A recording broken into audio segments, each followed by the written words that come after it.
Ladies and gentlemen, hello everyone, and welcome to the second episode of Dubai Behind Behind the Music with Elia.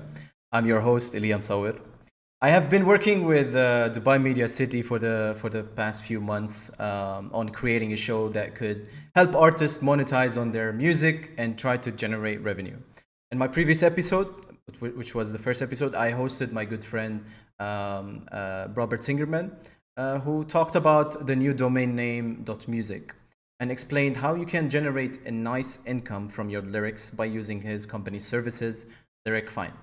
Before I start this episode, I would like to remind you that Dubai Media City is currently the region's largest business district for content creation and media industries. Alongside Dubai Production City and Dubai Studio City, the three pillars create the UAE's media ecosystem and hosts more than 3,000 companies and 34,000 professionals. Coming back to Behind the Music, the aim of this new initiative is to empower and inspire talented artists and musicians across the region by providing the secret tips and tricks that have helped music industry pros crack the code to a successful career in the creative industry. And it doesn't stop here. Dubai Media City regularly hosts workshops and seminars as part of the knowledge sharing initiative to develop the region's creative talent. That being said, and before I start, before I talk about my guest as well, please do like, share, and comment and subscribe to the show. Because believe me, every time you watch Behind the Music, you're gonna leave the episode with a bag of knowledge, full of knowledge, actually. My guest for today is a singer-songwriter from Canada and the founder of Big Meteor Publishing, the creators of Indie Bible Streaming, Indie Venue Bible, and the International Booking Agents Directory. He's the reason that independent artists are finding ways to monetize on their music and create a stable revenue stream. I've personally been using Indie Bible services for a decade now, and it has been a fruitful journey. I've never been disappointed. Please welcome Mr. David Wimble. Thanks, Elia. Hello, and welcome to the show. Thank It's you. it's a great to have you. I've been wanting to talk to you, to be honest, for the past decade since I started using Indie Bible. So I'm very honored to have you, and I believe whoever's gonna watch, who's watching at the moment, are like gonna be asking you a lot of questions. So thank you for accepting my invitation, and let's have an amazing talk. Great. I'm glad to be here. Um, First of all, I want to ask you, obviously, how did you start the empire of Big Meteor Publishing and what it led, till now? I believe, obviously, you're gonna talk about when it started, but I believe you started in the 90s, right? Yes, I would say around 98, I think. Nice. I think I started searching in 98 and the first edition came out in 99. And just as a bit of background for people, it's every year it gets a little more difficult for people to understand um, that when you go back to 1998, the internet was in its birth. It was just being born. Like large companies would have had a website like Ford and the government, but everything else was kind of like what is this thing? People just didn't know. To put it in perspective, there was no video. Video was just when I started was just starting to happen a little bit, and MP3s were kind of a new thing, and they were just starting to become kind of like known to artists as maybe another possibility for generating income. But overall, the internet was just this gigantic new, not a mess, but a new, totally overwhelming medium. And Yeah, but that so, must have been very hard, starting from this point where something that didn't exist one day, the other day just came up in the world, and you have to adapt to it and be involved in it. yeah, I guess the only parallel I can think that kind of gives it credit would be it's like going from a typewriter to a computer. Right. So you'd say, oh yeah, I can still type a letter if I want to. That's all you can do. You can type a letter or a book, but the computer adds a whole new dimension. So that's what the internet did. It was this whole new dimension for communication, for learning, understanding. And there's no map to it. Just like today, there's no map to it. I mean, essentially, you go surfing, right? You kind of go and you'll go to a website. It'll have a link to something else, or it'll mention something else, and you'll do a search on that. So you're continually going on a journey, but there's no map that says here's how you travel through the internet. And so when my band broke up, originally I had no intention of creating a directory, but when my band broke up, I had internet access at work, and I just started poking around and saying, is there anything here that can help me get some exposure for my music? And there, some college radio stations had websites at that point. And back then there was what's the ancestor of today's blogs. There was these free websites that were put up.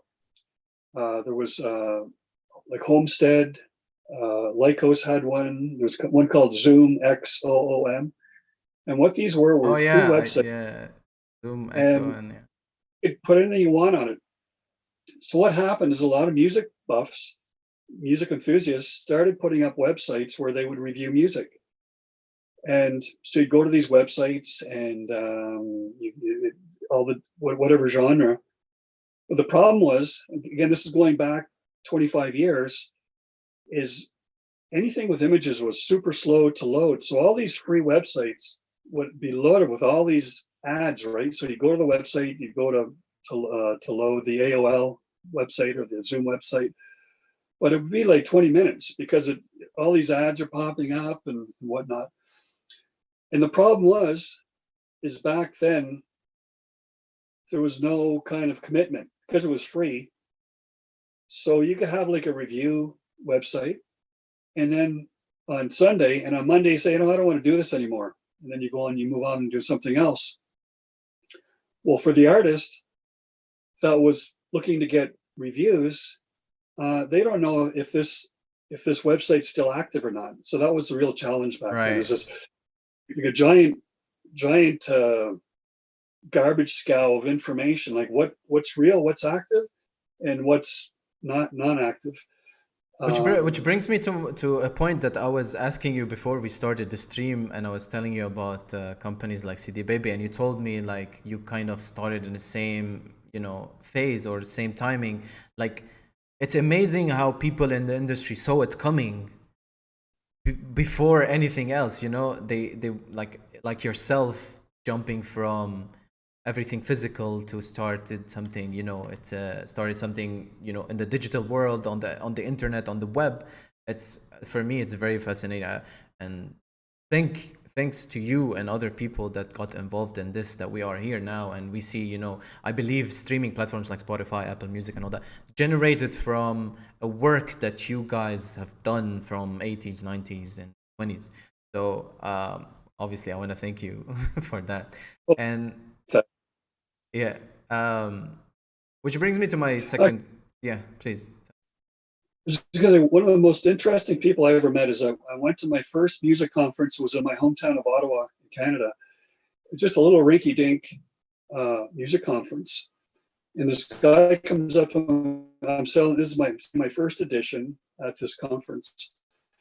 And comes up to me and he says, hi, I'm Richard Goddard from The Orchard.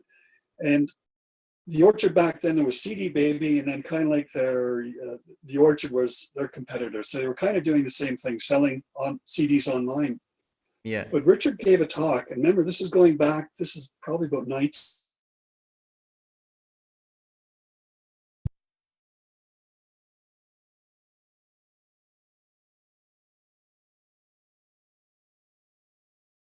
David.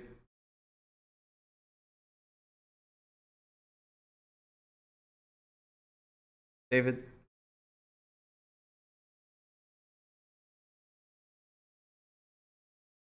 Okay. I think I lost David for his internet. Um. Yeah. Yeah. He's okay. I'm gonna give it a minute for him to come back. I thought internet in Canada is better is better than here. Apparently, it's not. Um. But yeah, we'll give it a get him back. In the meantime, everybody who wants to ask a question before David comes back, please do. I can, can deliver the questions and everything will be good. Uh,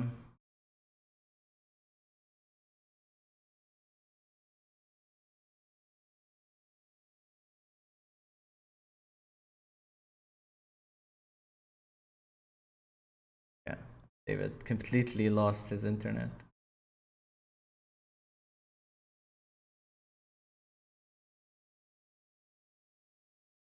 Yeah. Okay, so what I'm gonna do in the meantime is basically, okay, I'll tell you quickly, guys, that for me, using Indie Bible for the past 10 years has opened for me a lot of doors. I was able to connect not just with the streaming part, it's like the Indie Bible and the booking agent directory was like books and directories that I look up to and looked for, and actually I kept updating myself, with the context and details, contacts and details, and it has been a nice journey, to be honest. I think it's the cheapest tool I've ever paid in my life when it comes to music industry and tools to use for music, to enhance either your music or your artist's music. Um, gonna gonna try to get David again.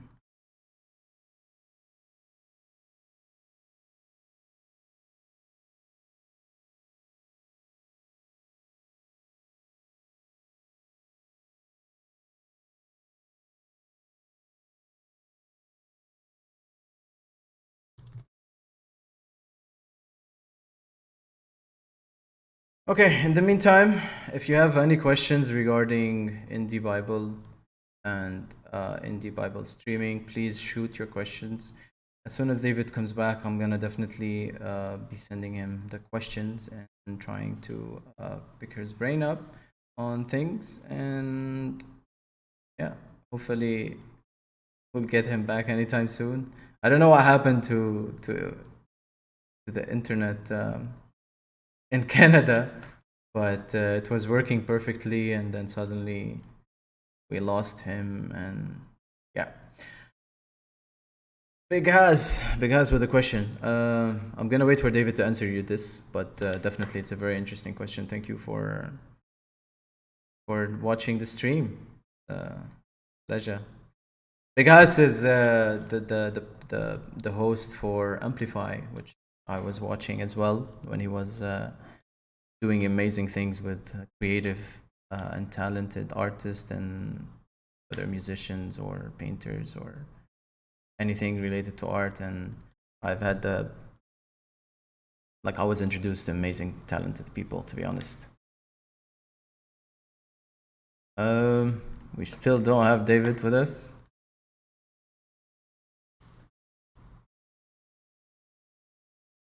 Yeah.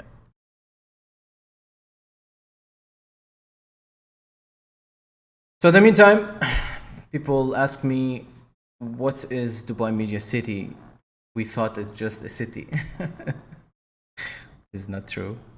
Dubai Media City is bigger than just a city. Um, like I said in the introduction of the episode, it hosts over 3,000 companies and more than 34,000 professionals, and it has Dubai Media City, Dubai Studio City, and Dubai Production City. And these three pillars, they create the UAE's media ecosystem. And yeah.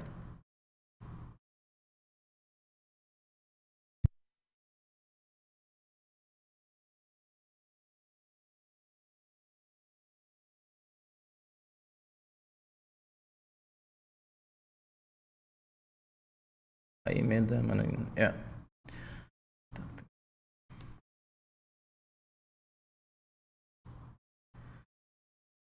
Okay, I guess.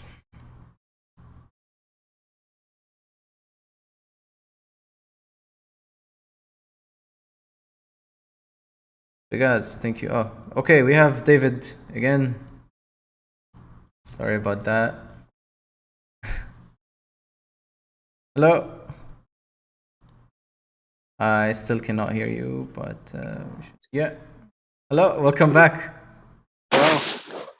Oh, was it Bernie? What? Yeah. What happened?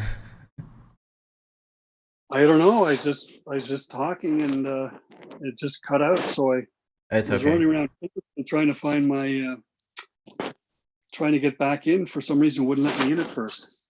It's okay. No problem. All right. So let's continue our conversation, and I am gonna jump to my next question, which is indie Bible streaming, which includes Spotify, Apple Music, and YouTube Music. It's 3 directories, 3 books that gives you. Obviously, I'm gonna let you talk about it more. So please tell the people who don't know what are indie Bible streaming. And yeah, the floor is yours, basically. Okay. For several years, I would say starting about 5 or 6 years ago, people would contact us and ask us to create some sort of Spotify directory. At the time, Spotify was becoming pretty massive. And I took a few little looks into it, and Spotify is a little bit different. So if there's an internet radio station, that person would usually have a website, some sort of website, right? It might not be the greatest looking website, but they'll have some sort of starting point. Here's my website, here's what I do. Click on this link to listen to my station.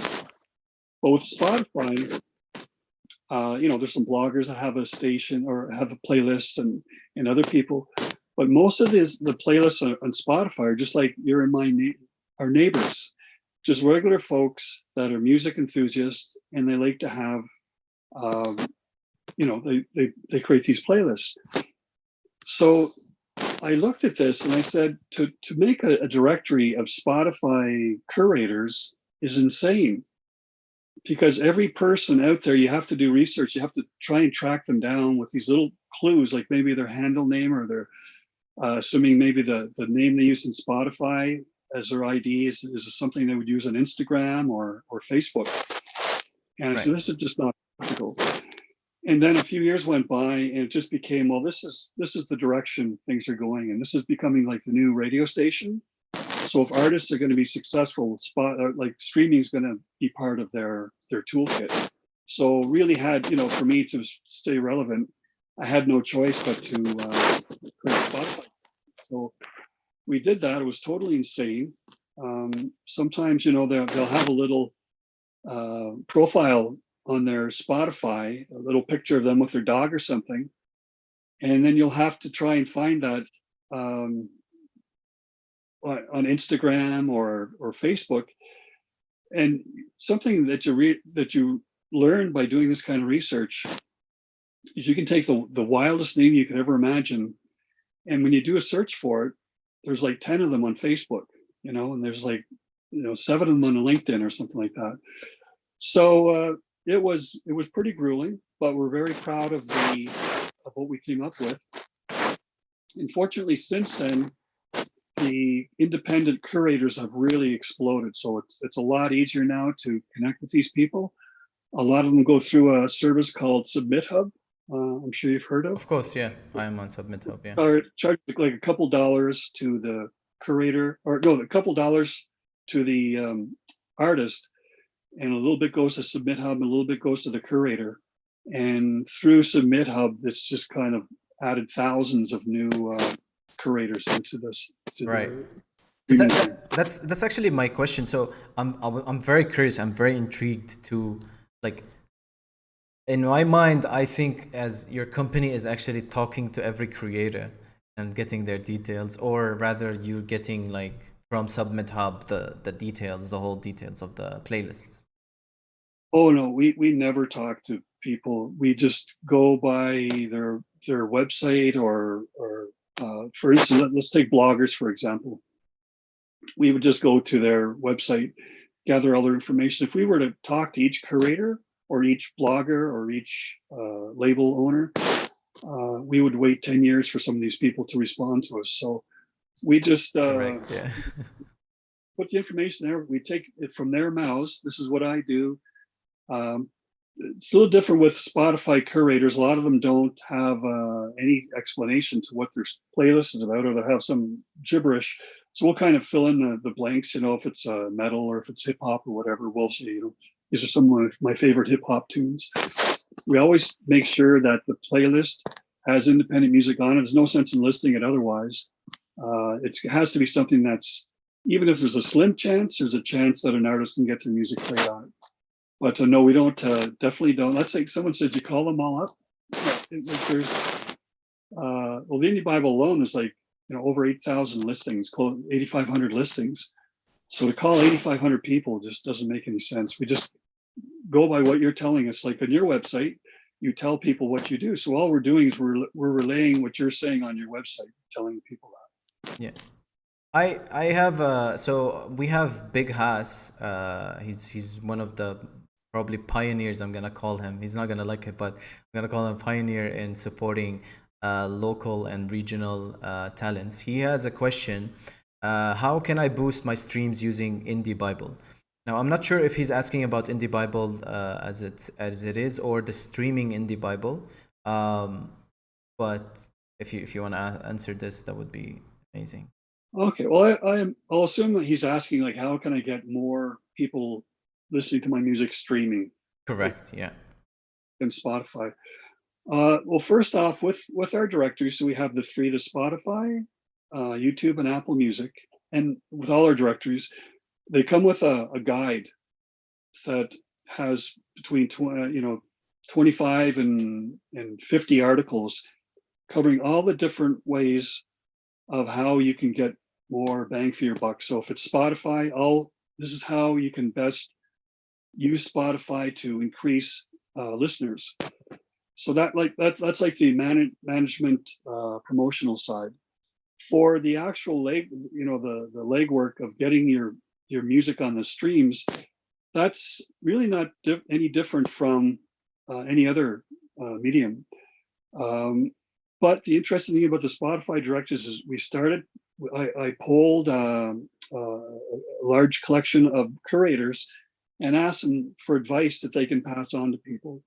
So as well as the guide, we also have every 10 or 15 pages, we have a full page with just a quote from a curator, how they want to be approached, how they don't want to be approached, how they want your music formatted, because it's a whole new era now for music.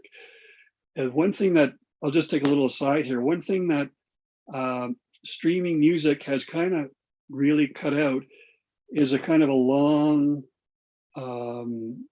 intro. So maybe a long creative intro you have into your song to kind of create a mood.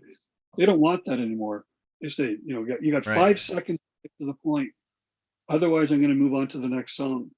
So having said that, so these curators are telling you all these things, what we want, what we don't want. And then the final thing is what is the music, the artist, like your friend, getting right down to just contacting them one-on-one. Say, okay, now they've told me how they want to be approached. They told me how they don't want to be approached.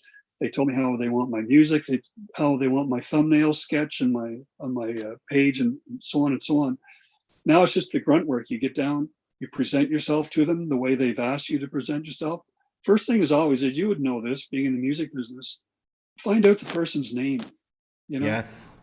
Hey, listen to my song. People are insulted by that. These are human beings you're contacting. 100%. Yeah. Find out their name. Yeah, that's an issue I used to find when I'm working with a new artist or new talent, is that they come and tell me, hey, I have a list of playlists I want to contact right now. Actually, I contacted, and then I tell them, how many did you contact at the, in total? It's like, let's say 100, 150. I'm like, and you didn't get any reply for any. You're like, yeah, man, I did not. I don't know why. I just sent the same message to all of them as in bulk.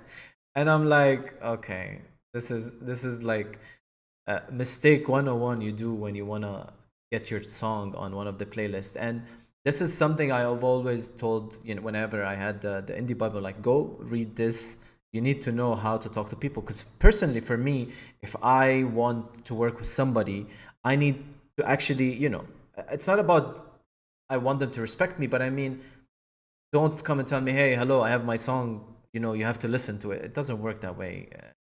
It has been proven millions of times. And I believe we need to go back to books and directories like Indie Bible and to explain to people how it is in the industry. Because I believe you as well, you get probably 10,000s of emails during this week or 1 month, but yeah, it's not how it's done. What you said is worth $1 million, to be honest, for any talented artist to understand that you need to know how to talk to, who, like a curator or somebody from the industry. Yeah. I wrote an article probably about 10 years ago now because I was just kind of fed up.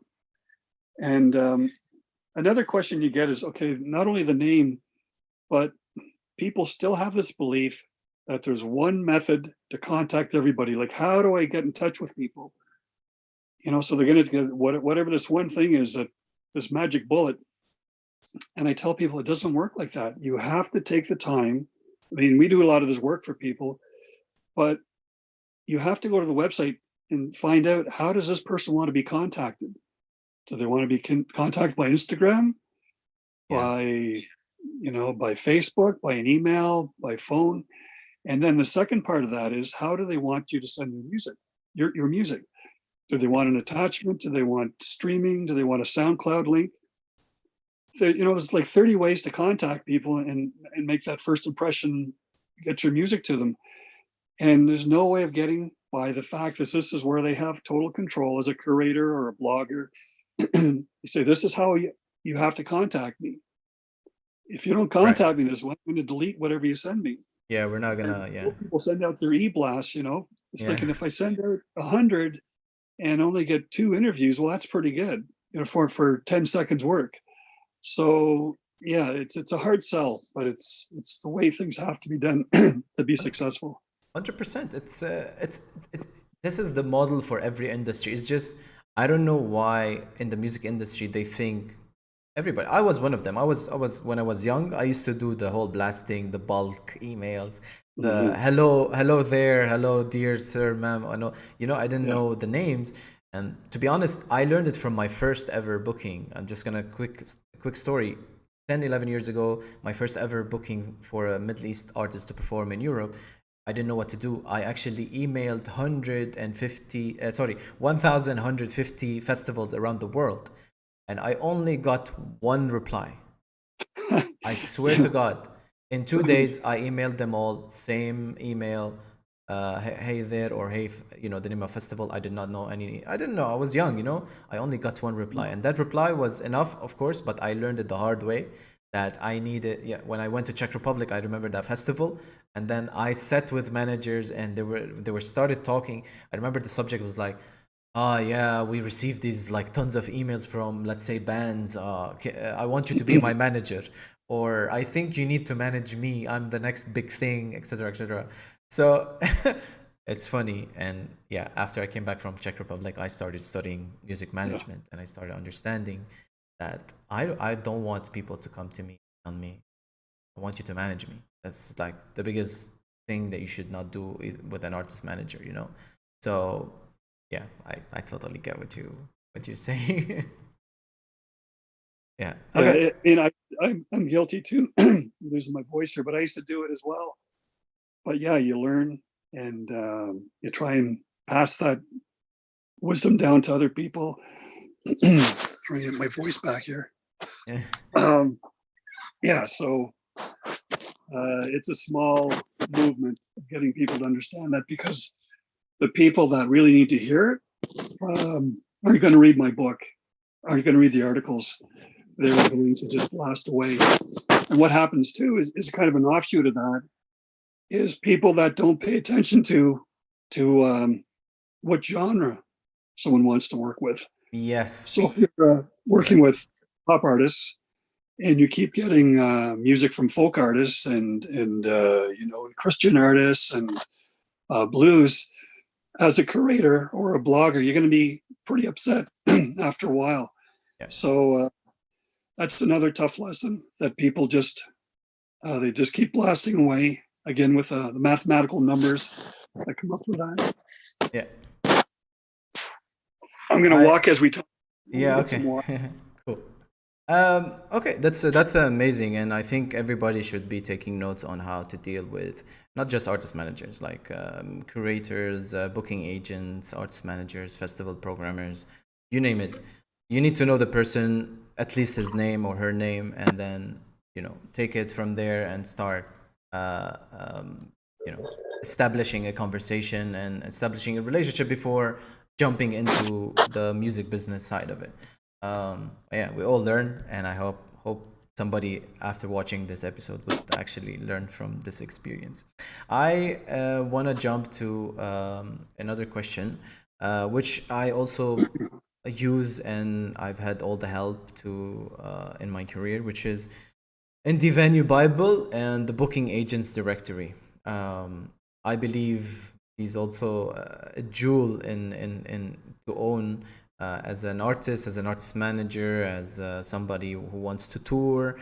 Yeah. So how did obviously I don't know if this came. I don't. Sorry if I'm. But did that come before the streaming or Yes, after many the years before, actually. Yeah, it's about many? the venue directory is about 10 years before. Right. And then about 6 years later, the booking agency. Right. But the venue directory is something I would never do. If I had known what I was in for, I would never have done. It was insane how much work went into that, and still does. Keeping up with venues. First of all, the number of venues. We're talking about just North America, Canada, and the U.S. It's phenomenal how many places are for artists to actually play once you start researching and getting into it.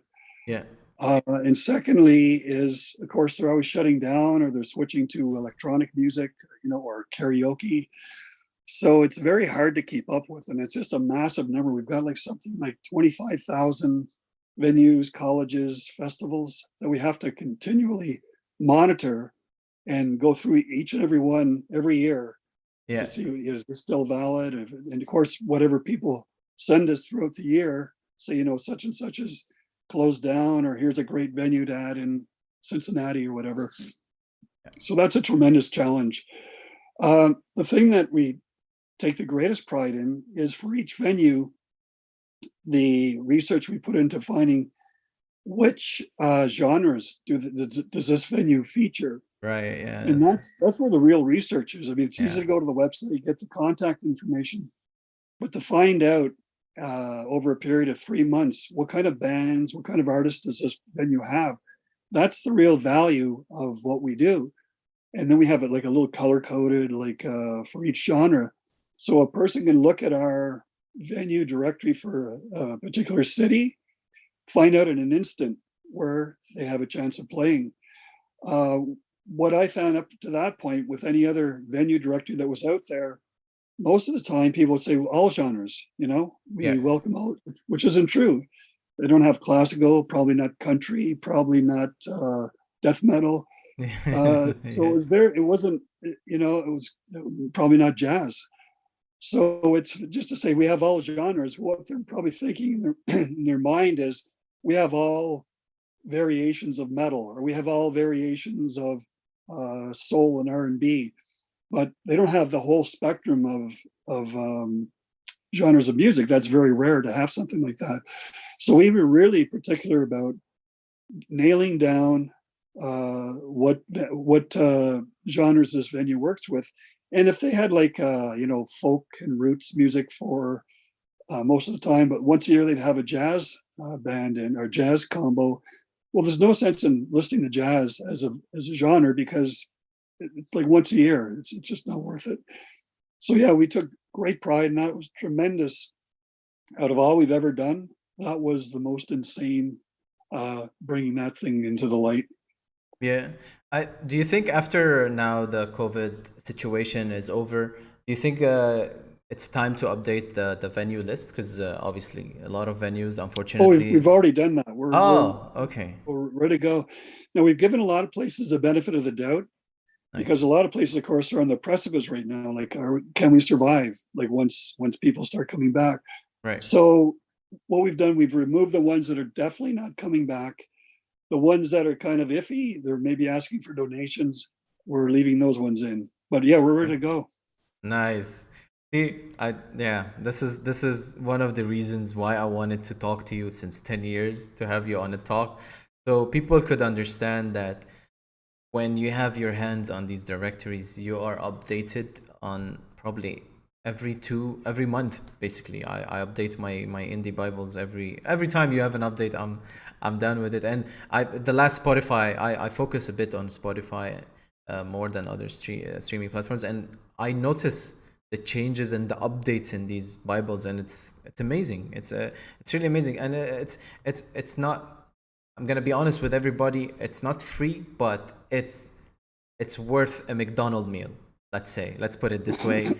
And but the information, the service you get out of it is worth probably thousands of dollars. So your McDonald's meal can wait a week or two to get these Bibles, because believe me, 10 years it has always been, every artist I've worked with has always been the indie Bible streaming. I'm gonna go and see if there's anybody in the chat interested to ask question. Yes, we have. Uh, what should be an artist's plan to bounce back to performing in venues post COVID? That's a bit far from, but if you want to answer it, David. Yeah. Well, it's going to be it's going to be like a stampede at first. Yeah. And so it's just sometimes you just have to go with the numbers. It's like with a resume that, the more resumes you send out, the more likely you're to get an interview with a company. So you just have to whatever area you're allowed to, play in. Like some people they have the liberty of touring cross country. Some people, maybe they're a single mother, they have to kind of stay around the home. Yeah. So whatever your area is, whatever your possibilities are, is you just have to contact everyone, because there's a whole, I mean, a lot of people really depend on playing live for to put food on the table. So there's going to be a mad rush right now. And but if you persist, you'll start to get some dates in different places, and then after a while it'll kind of tail out a bit. But for now, it's just like contact everybody, and again, check their website.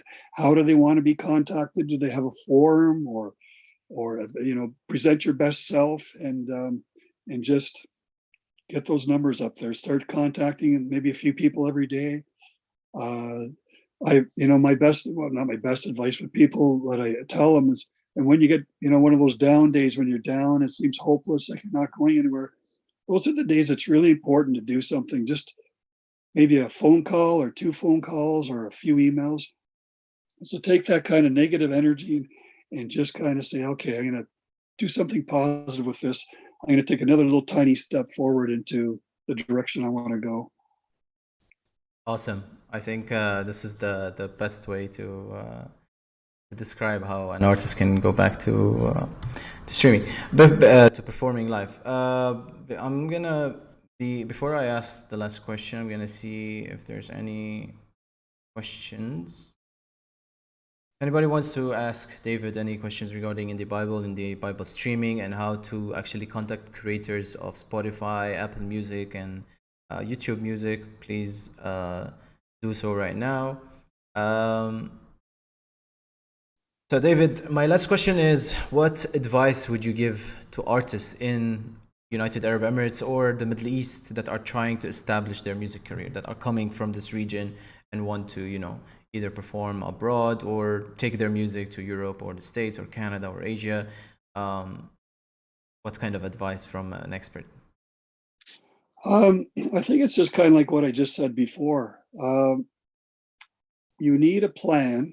So you kind of need to have some sort of direction. So is your plan to make a living as an artist, and a lot of people have their plans to be a superstar, I would start just as, you want to be an artist that can do this as a living, just like a salesperson would make a living, or a nurse or a doctor. And that kind of reality, I know it's hard for a lot of people, because you see all these glamorous people on TV, or these bands of just adoring thousands of people and millions around the world. But if you keep it real, it doesn't mean you can't. Doesn't mean you can't become a superstar. But if you just kind of keep your aim a little bit lower, just kind of more realistic, good things will still happen. But you'll be more practical. You won't be as disappointed when you have a bad day or something. When you have this measurement, I want to be from here to superstardom, that's a lot of pressure. So if you get an interview, or on some local, college stations, you say, well, so what? Who cares? If you just have it like, I just want to make a living doing this, well, that's a great accomplishment. That's really helpful. So whether it's through booking or streaming or the Indie Bible with bloggers and stuff, there's no way of avoiding rolling up your sleeves, contacting these people. Again, we touched on this. One of the main things of this interview was that it really pays off to take the time to contact people one-on-one. Yeah. So you know their name. And this is what people love, like you would love us if someone found out about your business and got in touch with you and said, yeah, I see you used to live in England, and you lived in Lebanon, you're from Lebanon. So you say, holy moly, this person actually took some time to find out about me. Well, right away, if you're a blogger or a music curator on Spotify, that person jumps to the front of the list. Yeah. So maybe that person, by doing the research, only has contacted 10 people that day, versus what you were talking about earlier, contacting 1,000 with an e-blast and kind of waiting. Yeah. But if you take the time and if it's let's say it's a radio station DJ, if you listen to some of their playlists and you say like, oh, I listened to this band Crystal Moon, and that you played last show, and I think my music's a lot like theirs. I'd be honored if you could just take a listen. I think you'll like something like that. Treat these people as human beings, whether it's a booking agent, a curator, a label, or whatnot. That is the most helpful thing you could ever do for your career. And those people are going to remember you. Yes. Correct. Because they're getting bombarded like a machine gun all day by people that haven't taken 2 seconds to find out anything about them, what they do. 100%. Yeah, yeah. Obviously, every connection has been made in the music industry, and it was a connection and then a relation, rather than, hey, I have this, I want you to work with me, and I want you to, spread my music, etc. So that's correct. There's somebody who asked a question. I think you already answered this, but he said, how does one get in touch with top streaming creators or organizations without presenting yourself as needy artist? We touched base on this, but definitely you need to know, just to recap, you need to know the person you're contacting, the name, what they do your research, and then contact them. And there's nothing called needy artists. We all want to, reach somewhere, but you need to be smart in how you deliver the message. And do your homework, and you shall get and receive whatever you want to achieve, basically. I'll add that one thing curators want more than, say, a disc jockey at a radio station. What they want is they want you to give them a reason. Say they have one playlist, but it's a really popular playlist. Doesn't even have to be popular. Let's say they have 20 songs on it. So with a radio station, the guy, the man or the woman plays your song, and then they go on. Maybe they play it once a month. They play one of your songs because they like it, or once a week even. With a playlist, it's there. It could be there for months. It could, if they really love your song, it could be there for a year. So it's like you have to crack the lineup in a different way than you would with radio or a blogger. It's just not something that's kind of, like a wave floating by. This is their playlist for the world to listen to. So when you get in touch, they want to say, like, I've got 20 songs. Why should I remove one of my songs that I have there already that I really like and put your song there? So again, that's one of the more popular requests by a curator is why should I put your song there? If you just say, hey, if you, I'm super fantastic, click on this link to listen to my song. It's not going anywhere. This person couldn't be bothered listening to your music. Correct. And take the time, respect what this person does. As I've said before, it's hard for artists to understand sometimes that these curators, these are music lovers. They take great pride in music. And as your friend said, like a needy artist, well, it's not being a needy artist. If you're a curator, you're looking to discover new music. That's where your reward comes from. Like as an artist, your reward comes from people listening and getting on television or whatever. As a curator or a label A&R person, if you find that new great song or artist, there's no greater reward. So they're not considering you needy. They're looking at you as a possible medal they can wear. Say, hey, I discovered this person. I had this person on my playlist before anyone ever heard of them. So yeah, approach it that way. That these are music lovers and you're a music provider and the two of you are meeting, but there's a certain way that you have to connect there's a certain protocol. Like, you just can't say I'm great and you're just a person there. So, like they're your master. There has to be a mutual respect. 100%. And I agree with everything you're saying. David, I want to really thank you so much for accepting my invitation to do Behind the Music. It's an honor for me, and I believe hopefully soon we'll meet probably in Canada or you here being here in Dubai. But yeah, I basically for me I just fulfilled the goal. I just spoke to the founder of Indie Bible. So thank you so much, and hopefully we'll meet very soon. Oh, I really enjoyed it. Thanks a lot. Ciao. Bye-bye. Take care. So, ladies and gentlemen, this is the end of Behind the Music episode 2 with Mr. David Wimble, who created and founded Big Material Publishing and Indie Bible streaming, and all the Bibles that he created for the music industry, for you to monetize and make revenue from your music, and try to get your songs in playlists as much as you could. As you know, getting your songs on playlists and major playlists will generate income from you for your music. Thank you. I'm gonna be having my third episode really soon in the next few weeks. Hopefully we'll have you. I have a very important guest for the third episode. You're all gonna love him. You've all worked with the company 100%, all of you, and you're gonna be amazed what I'm getting. He's a senior vice president for a major company, international major company, and I'm super excited. And I'll share more information in the next few weeks. Remember, Behind the Music is brought to you by Dubai Media City on the XB, and I'm your host, Elia. I'll see you next time. Salam.